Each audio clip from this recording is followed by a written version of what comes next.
ไม่ใช่อันนี้ไม่อ่านสูตรที่เราขึ้นทำเลยได้กันนี่มันสนสูตรพระสูตรที่องค์สอนทางด้านปริยัติเป็นทางปฏิบัติตัว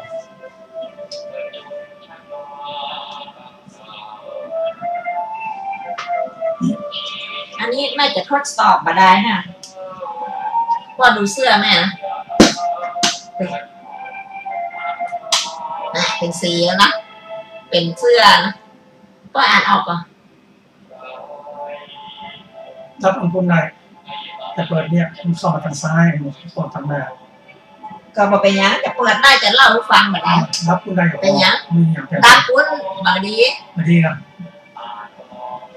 อันนี้มันเสื้อมันขาวมักกาดและอย่างว่าแต่ว่าก็โอ้โหนี่คือดูแม่ตกใจนึกว่าป้าป่วยตัว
ฟังที่ท่านสาธุชนทั้งหลาย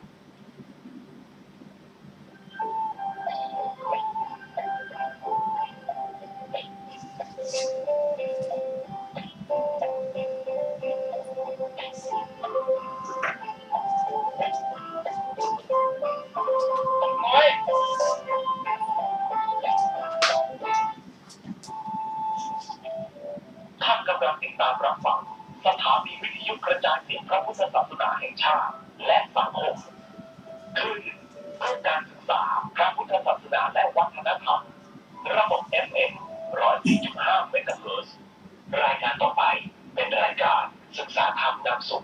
ดำเนินรายการโดยพันเอกตนะเตชะ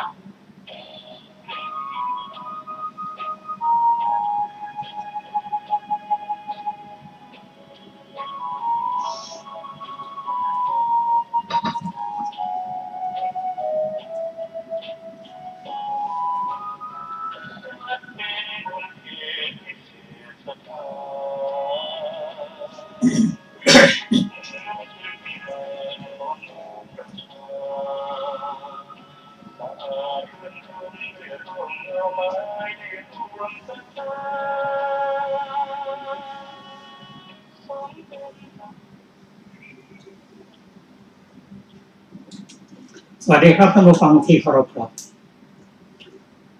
ท่านผู้ฟังกำลังมารับฟังรายการศึกษาธรรมนำสุขมีเสนอให้ท่านผู้ฟังทุกวันศุกร์และวันเสาร์ตั้งแต่เวลา 15:00 นถึง 16:00 นดำเนินรายการโดยกระผมพลเอกธนัทเดชะมีอาจารย์สุรภาเดชะเป็นผู้ร่วมรายการวันนี้เราก็ได้นำ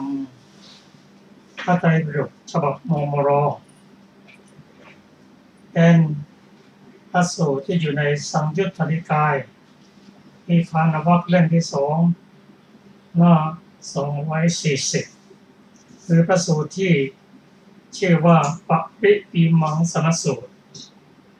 ซึ่งเมื่อวานนี้เราก็ได้นำมาศึกษากันแต่ยังมีรายละเอียด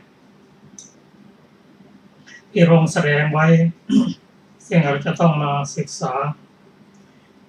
ให้เข้าใจก็จะขอเชิญอาจารย์สุรภาได้นำปริปิมังสนสูตรมาอ่านให้ท่านผู้ฟังเพื่อจะศึกษาร่วมกันอีกครั้งหนึ่งเชิญครับสวัสดีค่ะท่านผู้ฟังทุกท่านปริวีมังสนสูตรว่าด้วยการพิจารณาเพื่อความสิ้นทุกข์โดยรอบโดยชอบข้าพเจ้าสดับมาแล้วอย่างนี้สมัยหนึ่งพระผู้มีพระภาคเจ้าประทับอยู่ณพระเชตวันอารามของท่านอนาถบิณฑิกะเศรษฐีกรุงสาวัตถีณที่นั้นแลพระผู้มีพระภาคเจ้าตรัสเรียกภิกษุทั้งหลายว่าดูก่อนภิกษุทั้งหลายภิกษุเหล่านั้นทูลรับพระผู้มีพระภาคเจ้าว่าพระพุทธเจ้าข้าพระผู้มีพระภาคเจ้าได้ตรัสว่าดูก่อนภิกษุทั้งหลายด้วยเหตุเท่าไรหนอแลภิกษุเมื่อพิจารณาพึงพิจารณาเพื่อความสิ้นทุกข์โดยชอบโดยประการทั้งปวงภิกษุเหล่านั้นทูลว่าพระพุทธเจ้าข้าธรรมทั้งหลายของพวกข้าพระองค์มีพระผู้มีพระภาคเจ้าเป็นที่ตั้งมีพระผู้มีพระภาคเจ้าเป็นผู้นำมีพระผู้มีพระภาคเจ้าเป็นที่พึ่งได้โปรดเถิดพระพุทธเจ้าข้าขอเนื้อความแห่งภาสิทธินี้จงแจ่มแจ้งกับพระผู้มีพระภาคเจ้าเถิดภิกษุทั้งหลายได้ฟังพระผู้มีพระภาคเจ้าแล้วจักทรงจำไว้พระผู้มีพระภาคเจ้าตรัสว่าดูก่อนภิกษุทั้งหลายถ้าเช่นนั้นเธอทั้งหลายจงฟังจงใส่ใจให้ดีเราจักกล่าวภิกษุเหล่านั้นทูลรับพระผู้มีพระภาคเจ้าแล้วพระผู้มีพระภาคเจ้าได้ตรัสว่าดูก่อนภิกษุทั้งหลายภิกษุในธรรมวินัยนี้เมื่อพิจารณาย่อมพิจารณาว่าทุกข์คือชราและมรณะมีประการต่างๆมากมายเกิดขึ้นในโลกทุกนี้มีอะไรเป็นเหตุมีอะไรเป็นสมุทัยมีอะไรเป็นกำเนิดมีอะไรเป็นแดนเกิดหนอแลเมื่ออะไรมีชราและมรณะจึงมีเมื่ออะไรไม่มีชราและมรณะจึงไม่มีภิกษุนั้นพิจารณาอยู่ย่อมรู้ประจักษ์ว่าทุกข์คือชราและมรณะมีประการต่างๆมากมายเกิดขึ้นในโลกทุกนี้แลมีชาติเป็นเหตุมีชาติเป็นสมุทัยมีชาติเป็นกำเนิดมีชาติเป็นแดนเกิด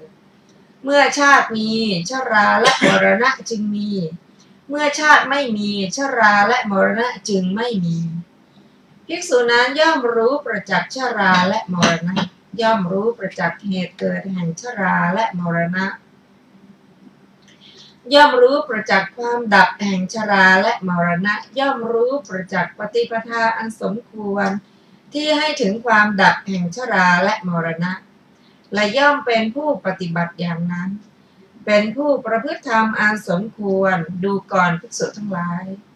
ภิกษุนี้เราเรียกว่าเป็นผู้ปฏิบัติเพื่อความสิ้นทุกข์โดยชอบโดยประการทั้งปวงเพื่อความดับแห่งชราและมรณะอีกประการหนึ่งภิกษุเมื่อพิจารณาย่อมพิจารณาว่าก็ชาตินี้มีอะไรเป็นเหตุมีอะไรเป็นสมุทัยมีอะไรเป็นกำเนิดมีอะไรเป็นแดนเกิดเมื่ออะไรมีชาติจึงมีเมื่ออะไรไม่มีชาติจึงไม่มีภิกษุนั้นพิจารณาอยู่ย่อมรู้ประจักษ์ว่าชาติมีภพเป็นเหตุมีภพเป็นสมุทัยมีภพเป็นกำเนิดมีภพเป็นแดนเกิดเมื่อภพมีชาติจึงมีเมื่อภพไม่มีชาติจึงไม่มีภิกษุนั้นย่อมรู้ประจักษ์ชาติย่อมรู้ประจักษ์เหตุเกิดแห่งชาติย่อมรู้ประจักษ์ความดับแห่งชาติย่อมรู้ประจักษ์ปฏิปทาอันสมควรที่ให้ถึงความดับแห่งชาติและย่อมเป็นผู้ปฏิบัติอย่างนั้นเป็นผู้ประพฤติธรรมอันสมควรดูก่อนภิกษุทั้งหลายภิกษุนี้เราเรียกว่าเป็นผู้ปฏิบัติเพื่อความสิ้นทุกข์โดยชอบ โดยประการทั้งปวงเพื่อความดับแห่งชาติอีกประการหนึ่งภิกษุเมื่อพิจารณาย่อมพิจารณาว่าก็ภพนี้มีอะไรเป็นเหตุก็อุปาทานนี้มีอะไรเป็นเหตุก็ตัณหานี้มีอะไรเป็นเหตุก็เวทนานี้มีอะไรเป็นเหตุก็ผัสสะนี้มีอะไรเป็นเหตุก็สลายตนะนี้มีอะไรเป็นเหตุก็นามรูปนี้มีอะไรเป็นเหตุก็วิญญาณนี้มีอะไรเป็นเหตุก็สังขารนี้มีอะไรเป็นเหตุมีอะไรเป็นสมุทัยมีอะไรเป็นแดนเกิดมีอะไรเป็นกำเนิดมีอะไรเป็นแดนเกิดเมื่ออะไรมีสังขารจึงมีเมื่ออะไรไม่มีสังขารจึงไม่มีภิกษุนั้นเมื่อพิจารณาย่อมรู้ประจักษ์ว่าสังขารมีอวิชชาเป็นเหตุมีอวิชชาเป็นสมุทัยมีอวิชชาเป็นกำเนิดมีอวิชชาเป็นแดนเกิดเมื่ออวิชชามีสังขารจึงมีเมื่ออวิชชาไม่มีสังขารจึงไม่มีภิกษุนั้นย่อมรู้ประจักษ์สังขารย่อมรู้ประจักษ์เหตุเกิดแห่งสังขารย่อมรู้ประจักษ์ความดับแห่งสังขารย่อมรู้ประจักษ์ปฏิปทาอันสมควรที่ให้ถึงความดับแห่งสังขารและย่อมเป็นผู้ปฏิบัติอย่างนั้นเป็นผู้ประพฤติธรรมอันสมควรภิกษุนี้เราเรียกว่าเป็นผู้ปฏิบัติเพื่อความสิ้นทุกข์โดยชอบ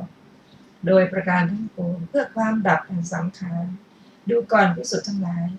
บุคคลตกอยู่ในอวิชชาถ้าสังขารที่เป็นบุญปรุงแต่งวิญญาณก็เข้าถึงบุญถ้าสังขารที่เป็นบาปปรุงแต่งวิญญาณก็เข้าถึงบาปถ้าสังขารที่เป็นอเนชชาปรุงแต่งวิญญาณก็เข้าถึงอเนชชาดูก่อนภิกษุทั้งหลายในการใดแลภิกษุละอวิชชาได้แล้ววิชชาเกิดขึ้นแล้วในการนั้นภิกษุนั้นก็ไม่ทำกรรมเป็นบุญไม่ทำกรรมเป็นบาปไม่ทำกรรมเป็นอเนชชาเพราะสำรอกอวิชชาเสียเพราะมีวิชชาเกิดขึ้นเมื่อไม่ทำเมื่อไม่คิดก็ไม่มีก็ไม่ถือมั่นอะไรในโลก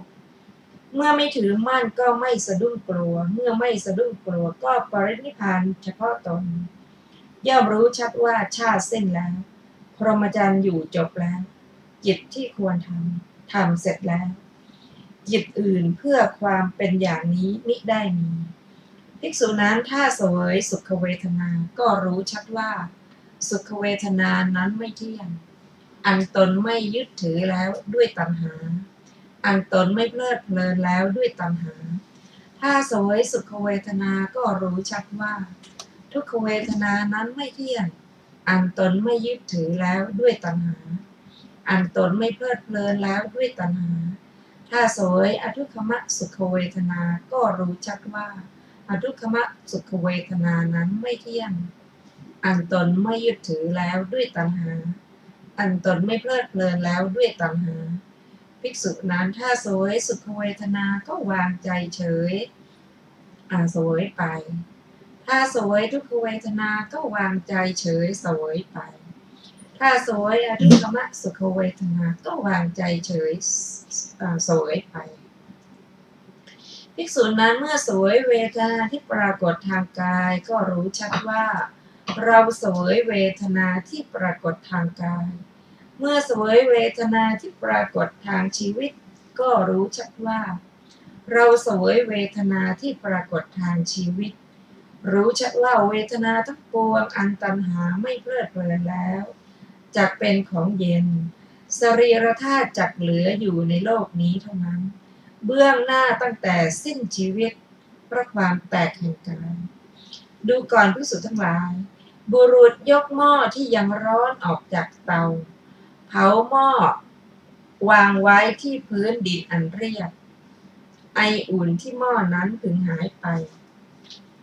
กระเบื้องหม้อยังเหลืออยู่ที่พื้นดินนั้นนั่นแหละแม้ฉันใดภิกษุทั้งหลายภิกษุเมื่อเสวยเวทนาที่ปรากฏทางกายก็รู้ชัดว่าเราเสวยเวทนาที่ปรากฏทางกายเมื่อเสวยเวทนาที่ปรากฏทางชีวิตก็รู้ชัดว่าเราเสวยเวทนาที่ปรากฏทางชีวิต รู้ชัดว่าเวทนาทั้งปวงอันตัณหาไม่เพลิดเพลินแล้วจักเป็นของเย็นสรีรธาตุจักเหลืออยู่ในโลกนี้เท่านั้นเบื้องหน้าตั้งแต่สิ้นชีวิตเพราะความแตกแห่งกายฉะนั้นเหมือนกันดูก่อนภิกษุทั้งหลายพวกเธอจะสำคัญความข้อนั้นเป็นไฉนภิกษุผู้ขีณาสพพึงทำกรรมเป็นบุญบ้างเป็นทำกรรมเป็นบาปบ้างทำกรรมเป็นอเนชชาบ้างหรือหนอภิกษุทั้งหลายทูลว่าไม่เป็นอย่างนั้นพระเจ้าข้าพระพุทธเจ้าก็อีกอย่างเมื่อสังขารไม่มีโดยประการทั้งปวงพระสังขารดับวิญญาณพึงปรากฏหรือหนอภิกษุไม่เป็นอย่างนั้นพระเจ้าข้าพระพุทธเจ้าก็อีกอย่างหนึ่งเมื่อวิญญาณไม่มีโดยประการทั้งปวงเพราะวิญญาณดับนามรูปพึงปรากฏหรือหนอภิกษุไม่เป็นอย่างนั้นพระเจ้าข้าพระพุทธเจ้าก็อีกอย่างหนึ่งเมื่อนามรูปไม่มีโดยประการทั้งปวงเพราะนามรูปดับสลายตนะพึงปรากฏหรือหนอภิกษุไม่เป็นอย่างนั้นพระเจ้าข้าพระพุทธเจ้าก็อีกอย่างหนึ่งเมื่อสลายตนะไม่มีโดยประการทั้งปวงเพราะสลายตนะดับผัสสะจึงปรากฏหรือหนอภิกษุไม่เป็นอย่างนั้นพระเจ้าข้าพระพุทธเจ้าก็อีกอย่างหนึ่งเมื่อผัสสะไม่มีโดยประการทั้งปวงเพราะผัสสะดับเวทนาพึงปรากฏหรือหนอภิกษุไม่เป็นอย่างนั้นพระเจ้าข้าพระพุทธเจ้า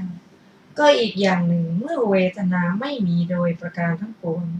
เพราะเวทนาดับตัณหาพึงปรากฏหรือหนอภิกษุไม่เป็นอย่างนั้นพระเจ้าข้าพระพุทธเจ้าก็อีกอย่างหนึ่งเมื่อตัณหาไม่มีโดยประการทั้งปวงเพราะตัณหาดับอุปาทานพึงปรากฏหรือหนอภิกษุไม่เป็นอย่างนั้นพระเจ้าข้าพระพุทธเจ้าก็อีกอย่างหนึ่งเมื่ออุปาทานไม่มีโดยประการทั้งปวงเพราะอุปาทานดับภพจึงปรากฏหรือหนอภิกษุไม่เป็นอย่างนั้นพระเจ้าข้าพระพุทธเจ้าก็อีกอย่างหนึ่งเมื่อภพไม่มีโดยประการทั้งปวงเพราะภพดับชาติพึงปรากฏหรือหนอภิกษุไม่เป็นอย่างนั้นพระเจ้าข้าพระพุทธเจ้าก็อีกอย่างหนึ่งเมื่อชาติไม่มีโดยประการทั้งปวงเพราะชาติดับชราและมรณะพึงปรากฏหรือหนอภิกษุไม่เป็นอย่างนั้นพระเจ้าข้าดีละภิกษุทั้งหลายพวกเธอจงสำคัญจงเชื่อซึ่งข้อนั้นไว้อย่างนั้นเถิดพวกเธอจงน้อมใจไปสู่ข้อนั้นอย่างนั้นเถิดจงหมดความเคลือบแคลงสงสัยในข้อนั้นเถิดนั่นเป็นที่สุดทุกข์จบปริวีมังสนสูตรที่หนึ่งอัตถกถาปริวีมังสนสูตรที่หนึ่งพึงทราบวินิจฉัยในปริวีมังสนสูตรที่หนึ่งแห่งทุกขวรรคต่อไปบทว่าปริวีมังสมาโนแปลว่าเมื่อพิจารณาบทว่าชรามรณังชราและมรณะความว่าหากถามว่าเพราะเหตุไรชราและมรณะข้อเดียวเท่านั้นจึงมีประการต่างๆหลายอย่างตอบว่าเพราะเมื่อจับชรามรณะนั้นได้แล้วก็จะเป็นอันจับทุกข์ทั้งปวงได้เหมือนอย่างว่าเมื่อบุรุษถูกจับที่ผมจุกบุรุษนั้นย่อมชื่อว่าถูกจับโดยแท้ฉันใดเมื่อจับชราและมรณะได้แล้วธรรมที่เหลือย่อมชื่อว่าเป็นอันจับได้โดยแท้ฉะนั้นเมื่อจับชราและมรณะได้แล้วทุกทั้งปวงย่อมชื่อว่าเป็นอันจับได้โดยแท้เพราะฉะนั้นพระผู้มีพระภาคเจ้าตรัสว่าทุกนี้มีประการต่างๆหลายอย่างเกิดขึ้นในโลกดังนี้ทรงแสดงทุกทั้งปวงเหมือนบุรุษผู้อาบน้ำแล้วยืนอยู่ชื่อว่าทรงจับชราและมรณะเหมือนจับบุรุษนั้นที่ผมจุกบทว่าชรามรณะนิโรธสารุปคามินีความว่าปฏิปทาชื่อว่าเป็นเช่นนั้นเป็นเช่นกันนั้นเชียวเพราะความไม่มีกิเลสคือบริสุทธิ์เป็นเครื่องให้ถึงโดยภาวะสมควรแก่ความดับและชราและมรณะ ขออภัยสมควรแก่ความดับแห่งชราและมรณะบทว่าตถาปฏิปันโนจะโหติความว่าภิกษุอันพระผู้มีพระภาคเจ้าตรัสว่าเป็นผู้ปฏิบัติตามนั้นอย่างใดก็ย่อมเป็นผู้ปฏิบัติอย่างนั้นบทว่าอนุธรรมจารีเป็นผู้ประพฤติธรรมอันสมควรความว่าประพฤติคือบำเพ็ญธรรมอันเป็นข้อปฏิบัติที่ไปตามธรรมคือพระนิพพานบทว่าทุกขคยายปฏิปันโนเป็นผู้ปฏิบัติเพื่อความสิ้นทุกข์ได้แก่เป็นผู้ทำศีลให้เป็นเบื้องต้นและปฏิบัติเพื่อความดับทุกข์คือชราและมรณะบทว่าสังขาระนิโรธายะเพื่อความดับแห่งสังขารได้แก่เพื่อความดับแห่งทุกข์คือสังขารพระเทศนาจนถึงพระอรหันต์พระผู้มีพระภาคเจ้าตรัสแล้วด้วยข้อความเพียงเท่านี้บัดนี้พระผู้มีพระภาคเจ้าครั้นทรงแสดงการพิจารณาอรหัตผลและธรรมเป็นเครื่องอยู่เป็นนิจแล้วจึงกลับเทศนาอีกถามว่าพระผู้มีพระภาคเจ้าไม่ทรงกระทำอย่างนั้นแต่ทรงถือเอาคำว่าอวิชชาคโตบุคคลตกอยู่ในอวิชชานี้เพราะเหตุไรตอบว่าทรงถือเอาเพื่อทรงแสดงวัฏทุกข์อันพระขีณาสพก้าวล่วงแล้วอีกอย่างหนึ่งเมื่อพระผู้มีพระภาคเจ้าทรงปรารภวัฏฏะตรัสถึงวิวัฏฏะหรือพระนิพพานอยู่ก็จะมีสัตว์ผู้จะตรัสรู้อยู่ในเรื่องนี้พึงทราบว่าพระผู้มีพระภาคเจ้าทรงถือเอาคำนี้ด้วยอำนาจอัธยาศัยของสัตว์นั้นในพระบาลีนั้นบทว่าอวิชชาคโตตกอยู่ในอวิชชาได้แก่เข้าถึงคือประกอบด้วยอวิชชาบทว่าปริสะปุคโลบุรุษบุคคลได้แก่บุคคลคือบุรุษพระผู้มีพระภาคเจ้าตรัสสมมติกถาด้วยคำทั้งสองนั้นก็พระพุทธเจ้าทั้งหลายทรงมีกถาหรือการกล่าวอยู่สองอย่างคือสมมติกถาหนึ่งปรมัตถกถาหนึ่งในกถาทั้งสองนั้นกถาที่เป็นไปอย่างนี้คือสัตนระปุริสะปุคละติสะนาคะชื่อว่าสมมติกถากถาที่เป็นไปอย่างนี้คือขันธ์ทั้งหลายธาตุทั้งหลายอายตนะทั้งหลายชื่อว่าปรมัตถกถาพระพุทธเจ้าทั้งหลายเมื่อจะทรงกล่าวปรมัตถกถาย่อมทรงกล่าวไม่ทิ้งสมมุติทีเดียวพระพุทธเจ้าเหล่านั้นเมื่อทรงกล่าวสมมุติก็ดีเมื่อทรงกล่าวปรมัตถ์ก็ดีย่อมทรงกล่าวเรื่องจริงเท่านั้นด้วยเหตุนั้นพระผู้มีพระภาคเจ้าจึงตรัสว่าพระสัมมาสัมพุทธเจ้าผู้ประเสริฐเมื่อจะตรัสเรื่องใดๆได้ตรัสสัจจะหรือความจริงความจริงสองคือสมมุติสัจจะหนึ่งปรมัตถสัจจะหนึ่งใครๆย่อมไม่ได้สัจจะที่สามเพราะไม่มีการกล่าวถึงสิ่งที่รู้ชื่อสมมุติสัจจะเพราะเหตุที่เป็นโลกสมมุติสิ่งที่ชาวโลกรู้ส่วนการกล่าวถึงประโยชน์อย่างยิ่งอันเป็นลักษณะจริงของธรรมทั้งหลายชื่อว่าปรมัตถสัจจะบทว่าปูญญาณเจสังขาราถ้าสังขารที่เป็นบุญได้แก่ปุญญาภิสังขารอันต่างด้วยเจตนา13บทว่าอภิสังขโรติปรุงแต่งได้แก่กระทำข้อว่าปุญญูปะคังโหติวิญญาณังวิญญาณย่อมเข้าถึงบุญได้แก่กรรมวิญญาณย่อมเข้าถึงคือประกอบพร้อมด้วยกุศลกรรมแม้วิปากวิญญาณก็ย่อมเข้าถึงคือประกอบพร้อมด้วยกุศลวิบากบทว่าอปุญยันเจสังขาราถ้าสังขารที่เป็นบาปได้แก่อปุญญาภิสังขารอันต่างด้วยเจตนา12บทว่าอาเนนชันเจสังขารา ถ้าสังขารที่เป็นอเนนชาได้แก่อเนนชาวิสังขารอันต่างด้วยเจตนาสี่บทว่านะบทว่าอาเนนชูปคังโหติวิญญาณังวิญญาณย่อมเข้าถึงอเนนชาได้แก่กัมมวิญญาณย่อมเข้าถึงคือประกอบพร้อมด้วยกรรมที่เป็นอเนนชาวิปากวิญญาณย่อมเข้าถึงด้วยวิบากที่เป็นอเนนชาปัจจัยาการซึ่งมี12บทย่อมเป็นอันพระผู้มีพระภาคเจ้าทรงถือเอาแล้วแลเพราะข้าที่ได้ทรงถือเอากรรมาภิสังขาร3ในพระสูตรนี้วัตตะเป็นอันทรงแสดงแล้วด้วยข้อความเพียงเท่านี้บัดนี้พระผู้มีพระภาคเจ้าเมื่อจะทรงแสดงวิวัตตะคือพระนิพพานจึงตรัสว่าดูก่อนภิกษุทั้งหลายในการใดแลเป็นอาทิในพระบาลีนั้นบทว่าอวิชชาแปลว่าความไม่รู้ในอริยสัจสี่บทว่าวิชชาได้แก่อรหัตตมรรคญาณและในพระบาลีนี้มีอธิบายว่าเมื่อละอวิชชาได้ก่อนแล้วนั่นแหละวิชชาจึงเกิดเหมือนอย่างเมื่อมีความมืดอันประกอบด้วยองค์สี่จะละความมืดได้ก็ด้วยการจุดประทีปให้ลุกโชติช่วงชั้นใด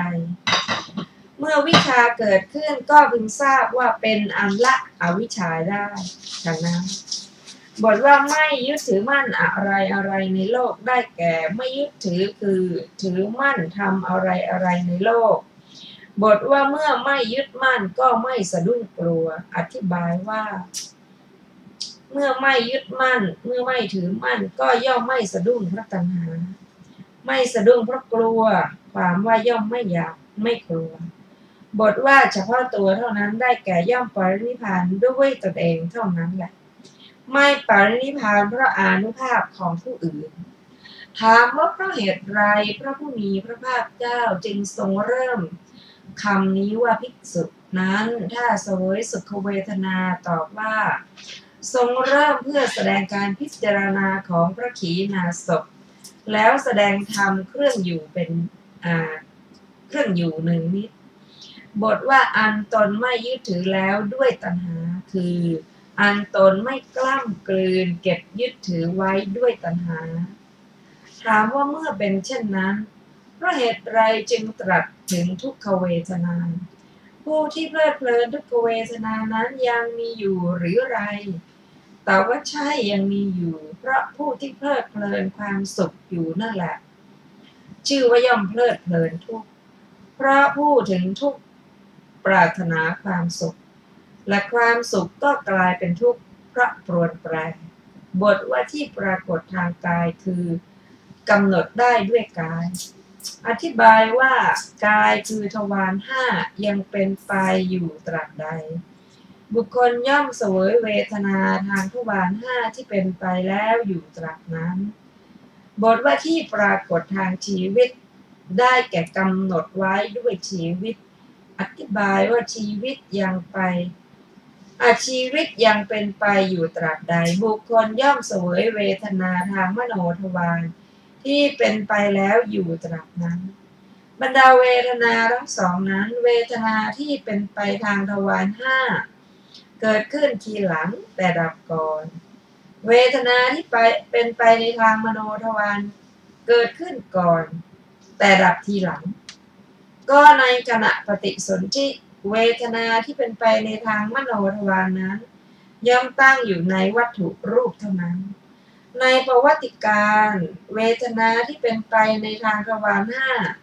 เป็นไปอยู่ด้วยอำนาจทวารห้าในเวลาที่คนมีอายุ20ปีเป็นต้นในปฐมวัยย่อมมีกำลังแรงยิ่งด้วยอำนาจความรักความโกรธและความหลง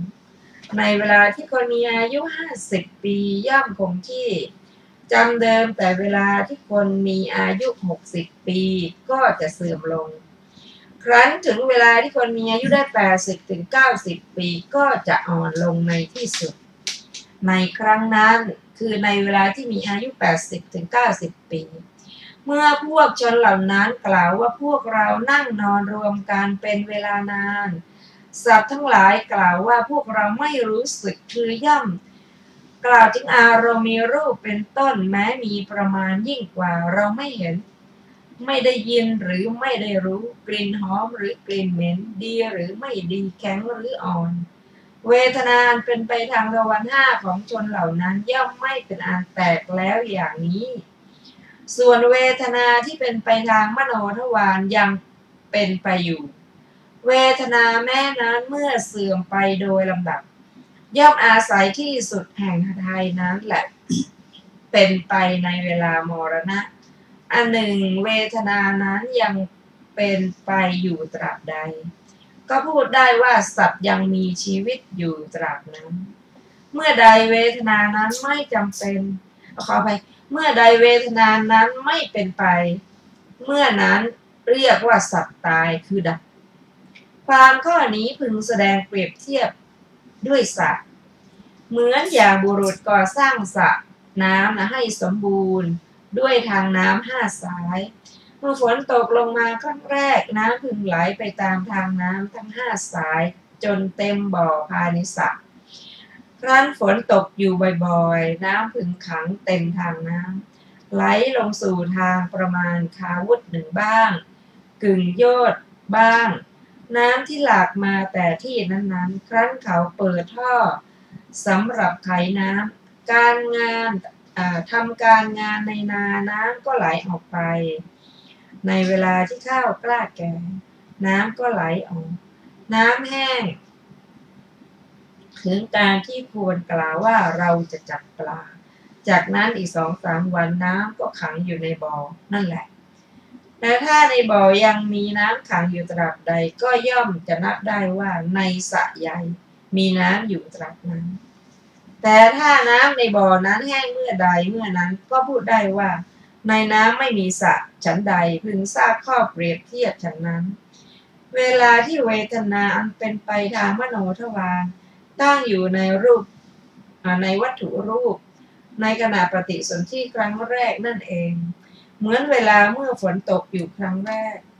น้ำไหลเข้าไปตามทาง5 สายบ่อก็เต็มเมื่อเจตนาทางมโนทวารเป็นไปแล้วความเป็นไปแห่งเวทนาทางทวาร5เหมือนเวลาเมื่อฝนตกอยู่บ่อยๆทาง5 สายก็เต็มภาวะที่เวทนาอันเป็นไปทางทวาร5นั้นมีกำลังมากยิ่งด้วยอำนาจความรักเป็นต้นในเวลาที่คนมีอายุ20 ปีในปฐมวัยเมื่อน้ำที่ท่วมท้นทางตั้งคาวุธ1หรือกึ่งโยชน์น้ำยังไม่ไหลออกจากสระตราบใดเวลาที่เวทนานั้นตั้งอยู่ในเวลาที่คนมีอายุ50เหมือนเวลาที่น้ำขังอยู่ในสระเก่าตราบนั้น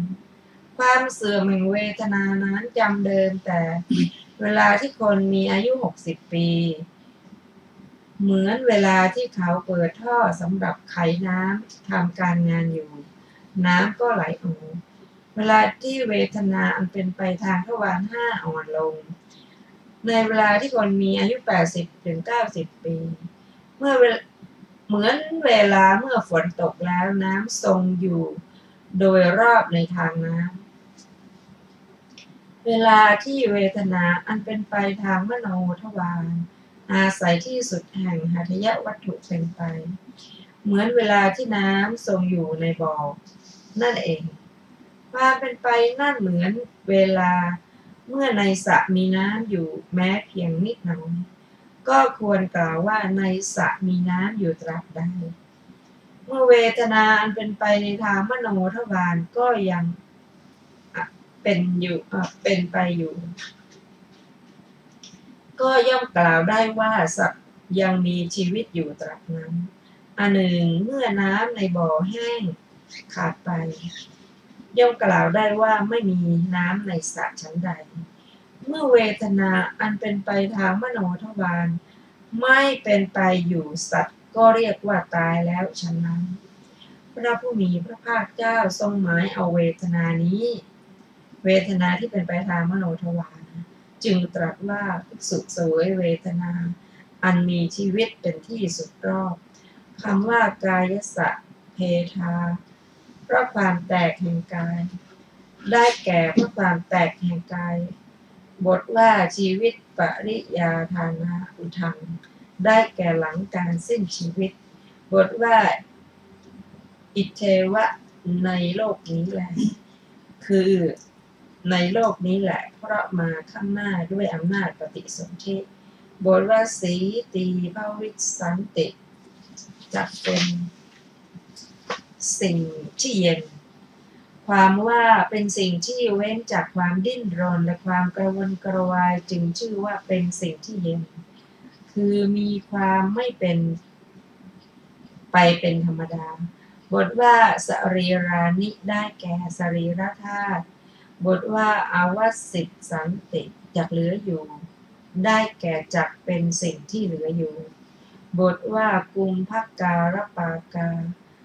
จากเตาเผาหม้อได้แก่จากที่เป็นที่เผาภาชนะของช่างหม้อบทว่าปฏิทะปยะวางไว้ได้แก่ตั้งไว้บทว่ากับปันลานิกระเบื้องหม้อได้แก่กระเบื้องหม้อที่เนื่องเป็นอันเดียวกันพร้อมทั้งขอบปาบทว่าอวสิตไสยุงพึงเหลืออยู่ได้แก่พึงตั้งอยู่ในคำว่าเอวะเมวะโขนี้มีข้อเปรียบเทียบด้วยอุปมาดังนี้พบสามพึงเห็นเหมือนเตาเผาหม้อที่ไฟติดทั่วแล้วพระโยคาวจรเหมือนช่างหม้ออรหัตมรรคเหมือนไม้ขอที่ใช้เกี่ยวภาชนะของช่างหม้อออกมาจากเตาเผาฟื้นพระนิพพานที่ไม่มีปัจจัยปรุงแต่งเหมือนภาคพื้นที่เรียบเสมอเวลาที่พระโยคาวจรผู้ปรารภวิปัสสนาเห็นแจ้งหมวด7แห่งรูปและหมวด7แห่งอรูปเมื่อกรรมฐานปรากฏคล่องแคล่วแจ่มแจ้งอยู่ได้อุตุสัปปายะเป็นต้นเห็นตามนั้นนั่งอยู่บนอาสนะเดียวเจริญวิปัสสนาบรรลุพระอรหันต์ อันเป็นผลเลิศยกตนขึ้นจากอบายสี่แล้วดำรงอยู่ในพระนิพพานอันเป็นอมตะอันไม่มีปัจจัยปรุงแต่งด้วยอำนาจพละสมาบัติพึงเห็นเหมือนเวลาที่ช่างหม้อเอาไม้ขอเกี่ยวหม้อที่ร้อนมาแล้ววางหม้อไว้บนพื้นที่เรียบเสมอส่วนพระขีณาสพไม่ปรินิพพานในวันบรรลุพระอรหันต์เหมือนหม้อที่ยังร้อนฉะนั้นแต่เมื่อจะสืบต่อประเพณีแห่งศาสนาก็ดำรงอยู่ 40-60 ปีย่อมปรินิพพานด้วยอนุปาทิเสสนิพพานธาตุเพราะความแตกแห่งอุปาทินกขันธ์เพราะถึงจิตดวงสุดท้ายเมื่อนั้นสรีระที่ไม่มีใจครองของพระขีณาสพนั้นจักเหลืออยู่เหมือนกระเบื้องหม้อแลก็คำว่าสรีรานิอวสิตสันติติประชานาติพระผู้มีพระภาคเจ้าตรัสเพื่อยกความพยายามของพระขีณาสพขึ้นบทว่าวิญญาณัง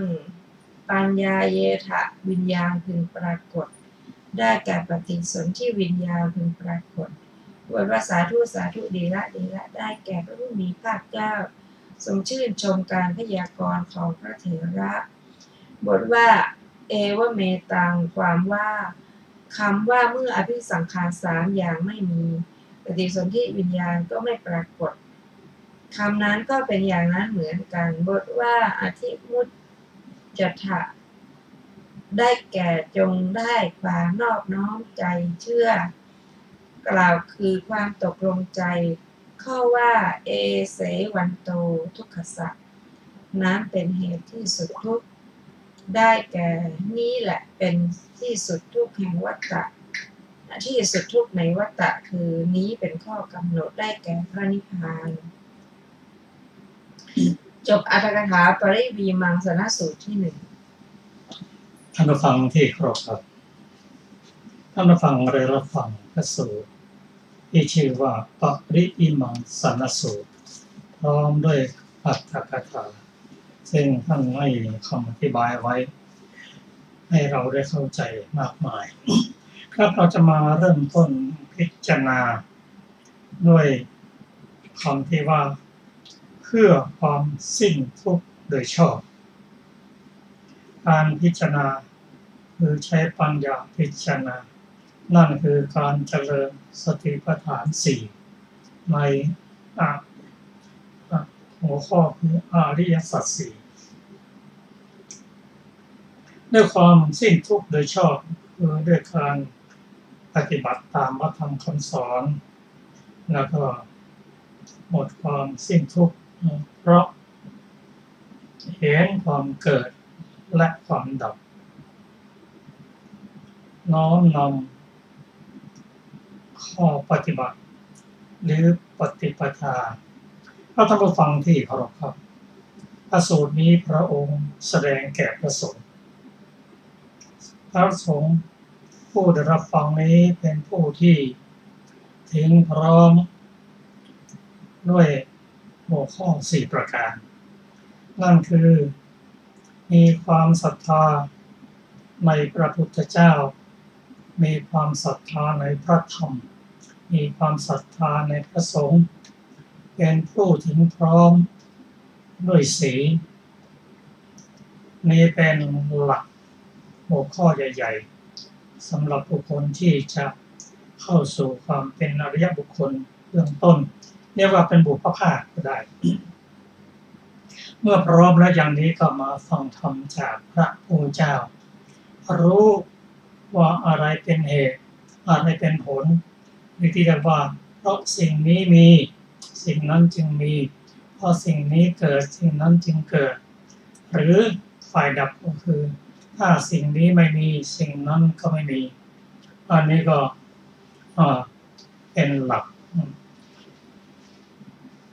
หลังจากนั้นได้ฟังธรรมจากพระเจ้าแล้วก็มีความเข้าใจนั่นคือน้อมนำเหตุและผลมาศึกษานั่นก็คือเพราะเหตุอย่างนี้มีผลจึงมีถ้าดับเหตุเสียผลก็จะไม่เกิดขึ้นมาปฏิปทาที่จะได้ถึงความดับนั้นโดยอริยมรรคมีองค์8สำหรับเราจะน้อมนำพระสูตรนี้มาปฏิบัติเราก็ต้องดูที่ฐานของเราอะไรที่เราบกพร่องแล้วก็บรรจุหาสิ่งที่ไม่ครบไม่ถ้วนนะมันบรรจุลงเช่นเราตรวจดูว่าสิ่งที่จะเป็นภัยเป็นอันตรายแก่เรานั้นก็คือศีลมีศีลบริบูรณ์หรือยังครบหรือยังแล้วก็พยายามน้อมนำศีลมาประพฤติปฏิบัติเพื่อให้หมดเวรหมดภัยเมื่อศีลเราอยู่ในเวลาสมควรในการนั้นสมควรแล้วก็มาตรวจดูศรัทธาของเราศรัทธานั่นคือความเชื่อมั่นอันประกอบด้วยปัญญาศรัทธาในพระพุทธเจ้าเราเข้าใจว่าพระพุทธเจ้าในบทอิติปิโสนั้น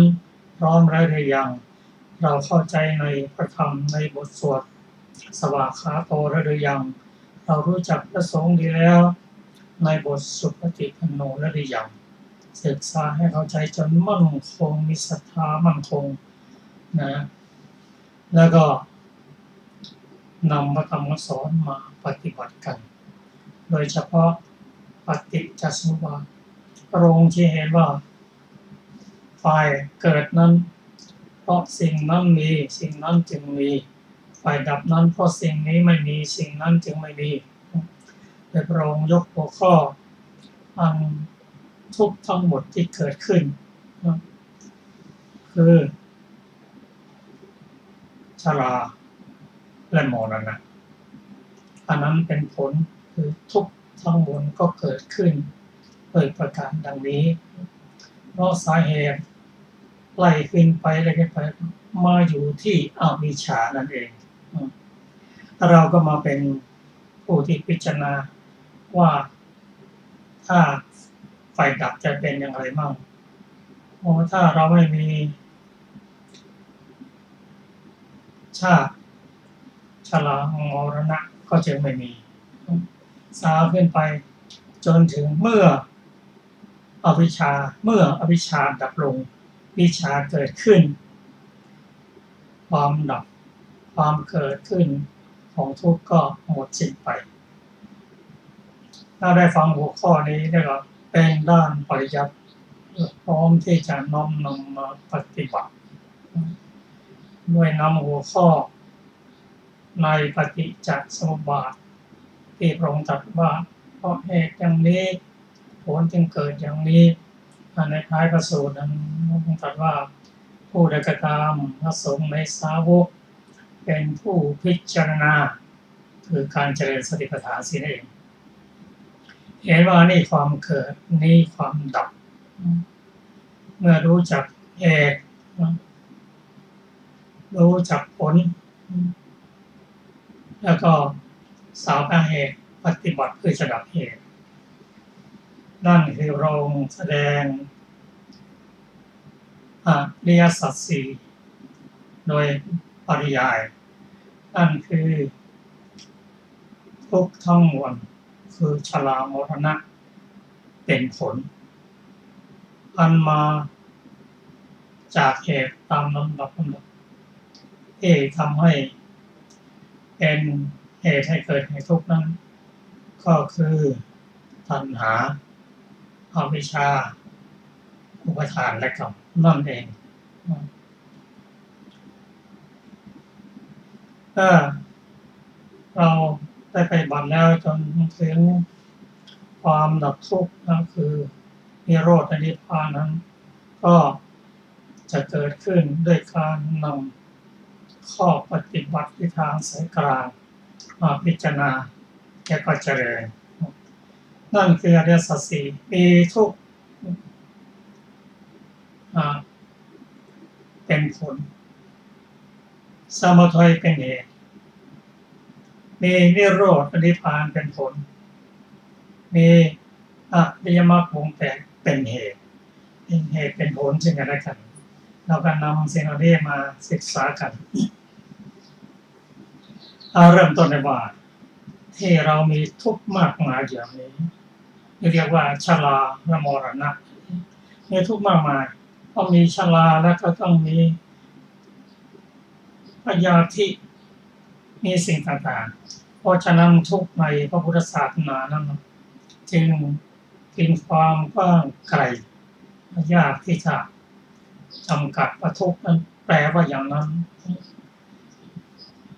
เพราะฉะนั้นทุกข์นั้นจึงบางส่วนนั้นเขาจึงไม่แปลละไม่ถึงว่าไว้ในความเข้าใจว่าทุกข์นั้นหมายถึงอริยทุกข์คือการเกิดบ่อยๆเป็นทุกข์การแก่บ่อยๆเป็นทุกข์การเจ็บบ่อยๆการตายบ่อยๆเป็นทุกข์หรือปรารถนาสิ่งใดไม่ได้สิ่งนั้นก็เป็นทุกข์พัดพรากจากสิ่งที่รักก็เป็นทุกข์อยู่กับสิ่งที่ไม่เป็นที่รักก็เป็นทุกข์ปรารถนาสิ่งใดไม่ได้สิ่งนั้นก็เป็นทุกข์อันนี้ก็ทุกข์มากมายที่เกิดขึ้นทั้งนั้นถ้าเราจะน้อมนำมาปฏิบัติซึ่งอุปภาคนั้นเราพอเข้าใจแล้วน้อมนำปฏิบัติได้นั่นคือเรามีศีลมีศรัทธาพร้อมแล้วเริ่มมาศึกษาถึงเหตุและผลนั่นคือศึกษาปฏิจจสมุปบาทแล้วก็จับส่วนใดส่วนหนึ่งมาพิจารณาเพื่อจะปฏิบัตินั่นก็คือถ้าจะพิจารณาเรื่องแรกก็คือชรามรณะเราก็ต้องเข้าใจว่าความชรานั้นคืออะไรความแก่ความงอมความแก่แห่งอินทรีย์ผมงอกฟันหลุดหนังเป็นเกลียวอันนี้เป็นความแก่และความเจ็บก็อย่างที่เรารู้กันอยู่ทุกคนนะความเจ็บแล้วก็ความตายก็เป็นทุกข์ตัวนี้เป็นทุกข์ถามว่าความตายนั้นเป็นทุกข์ว่าอย่างเพราะอย่างไร ทุกอริยสัจสี่ทุกของอริยะก็คือตายนั่นแหละจะไม่เกิดมาอีกทุกมาทีไหนได้พอตายก็เกิดใหม่ก็ทุกข์ขึ้นใหม่แล้วแม้ก่อนที่จะตายก็เป็นทุกข์ทั้งทุกข์กายทุกข์ใจประมวลอยู่ในชีวิตก่อนที่จะมรณะนั่นเองเราก็มาพิจารณาโอ้อะไรเนาะเป็นเหตุให้เราต้องชราและมรณะเรามาดูว่าชราคือความชราของอะไรของรูปและนามนั่นเองก็พิจารณาเอานามมารูปนั่นแหละพิจารณาเริ่มต้นด้วยปัญญาว่าอะไรคือรูปอะไรคือนามรูปของเรานั้นที่แท้ก็ได้แค่ธาตุดินธาตุน้ำธาตุไฟธาตุลมและอุปทายรูปที่อาศัยวัตถุเกิดแต่แก่ตาหูจมูกลิ้นกายอันนี้อาศัยธาตุดินธาตุน้ำธาตุไฟเกิดขึ้นอันนี้คือรูปนั้นมีลักษณะพิเศษอย่างไรลักษณะพิเศษของรูปนั้นก็มีอยู่สี่ประการคือรูปนั้นมีลักษณะมีความแตกดับสลายไปในที่สุดไม่ว่าจะเป็นรูปของใครเมื่อเกิดขึ้นแล้วก็ต้องแตกดับไปเป็นธรรมดานี่เป็นลักษณะของเขารูปนั้นมีหัวข้อถัดไปก็รูปนั้นมีการแยกออกจากการได้เป็นลักษณะหรือสามารถที่จะแยกรูปชี้ว่าอันนี้เป็นรูปอันนี้เป็นนามรูปนั้นเรียกว่าประการที่สามหัวข้อพิเศษก็คือรูปนั้นเป็นอัพยากตะไม่เป็นบุญไม่เป็นบาปรูปก็คือเขาอยู่ก็เฉยๆหรือเรียกว่าเป็นสีก็ได้วรรณะเป็นกลางไม่เป็นบุญไม่เป็นบาปส่วนเหตุใกล้ของรูปนั่นคือเจตสิกและจิตเป็นเหตุใกล้ของรูปทั้งรูปและนามในปัญจโวการภูมินั้นอาศัยกันอยู่แยกออกจากกันไม่ได้แต่ที่เราศึกษาว่าอันนี้รูปอันนี้นามแค่แยกให้รู้ว่าอันนี้เป็นรูปเป็นนามให้เรารู้จักรูปอย่างนี้ก่อนนะต่อไปก็รู้จักรูปว่ารูปนั้นประกอบกันได้ขึ้นอย่างไรเรียกว่าประกอบด้วยปัจจัยอะไรเรียกว่าปัจจยปริฆานามอันแรกนั้นเป็นนามมรูปวิเศษญาณแยกแยะได้อันนี้เป็นรูปอันนี้เป็นนามให้เราฝึกปฏิบัติตอนแรกเราอาจจะไม่รู้ว่าอันไหนเป็นรูปเป็นนามแต่บางทีเราคิดว่ารูปก็อันนั้นนามก็อันนั้นนามอันไหนรูปอันนั้นเป็นอันหนึ่งอันเดียวกันเราคิดอย่างนั้นแต่ในพระธรรมคำสอนนั้นเราไม่ได้ตัดนั้นแยกแยะไว้ในการปฏิบัติเราจะรู้อะไรยังไงในการปฏิบัติรู้ว่าหน้ารูปนั้นเป็นอารมณ์เป็นตัวถูกรู้รูปนั้นไม่รู้อะไรแต่ใครเป็นผู้รู้หรอกตัวจิตที่อาศัยรูปนั้นนะเป็นผู้รู้จิตนั้นเป็นผู้สั่งรูปนั้นเป็นผู้ทำตามรูปนั้นไม่เป็นบุญไม่เป็นบาปทำตามคำสั่งของจิตเองแล้วใครเป็นบุญเป็นบาปเราแค่ตัวจิตนั่นแหละเป็นบุญเป็นบาปเราก็มาฝึกตัวฝึกตนก็จะรู้ถึงว่านี่เป็นรูปเป็นนามเราต้องเป็นผู้ที่มีศีลมีสมาธิมีปัญญาตามสมควรนำคำสอนของพระพุทธเจ้ามาศึกษาว่าโรคทำตามคำสั่งของจิตไม่เห็นตามคำสั่งเลยแล้วก็ทำอยู่ทุกวันเนี่ยเพราะเรายังไม่รู้จักแยกแยะเพราะเราไปยึดมั่นถือมั่นว่า รูปอันนั้นรูปอันไหนนามก็อันนั้นนามเป็นอย่างไรก็รูปเป็นอย่างนั้นไม่ใช่มาต้องเริ่มต้นฝึกกันใหม่ในการเจริญสติปัฏฐานสี่หัดเดินจงกรมหัดสั่งด้วยจิตปฏิบัติตามด้วยรูปจะไปข้างไหนก็สั่งเลยซ้ายข้าวหนอเป็นผู้สั่งเมื่อซ้ายย่างไปแล้วย่างหนอจิตเป็นผู้สั่งเท้าซ้ายก็ก้าวตามไปตามผู้สั่งด้วยการมีสติมีสัมปชัญญะแล้วก็รู้เห็นชัดขึ้นเดินก็รู้ว่าเดินนั่งก็รู้ว่านั่งเพราะอะไรเพราะเราสั่งเดินเราสั่งนั่งเรารู้จักแยกตัวสั่งเรารู้คือนามนั่นเองพอนั่งลงพอนั่งแล้วก็พอกระทบกับเก้าอี้แล้วรู้ว่าเย็นร้อนอ่อนแข็งก็รู้นั้นคือตัวจิตอาศัยกายเรียกว่ากายวิญญาณจิตเริ่มรู้แล้วว่าอันนี้แยกแยะแล้วเป็นรูปอันนี้เป็นนามแล้วรูปนามมันประกอบด้วยปัจจัยอะไรปัญญาก็จะเกิดขึ้นรู้จักปัจจัยของรูปนามนั้นเรียกว่าปัจจยะคือปัจจัยปริฆะญาณมีญาณอย่างรู้มีปัญญาอย่างรู้ว่าสิ่งนี้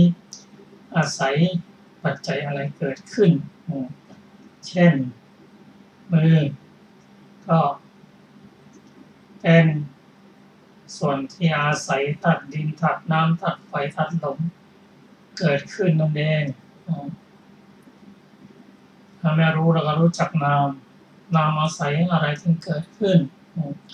นามก็มีอยู่สองแยกกันก็เรียกว่า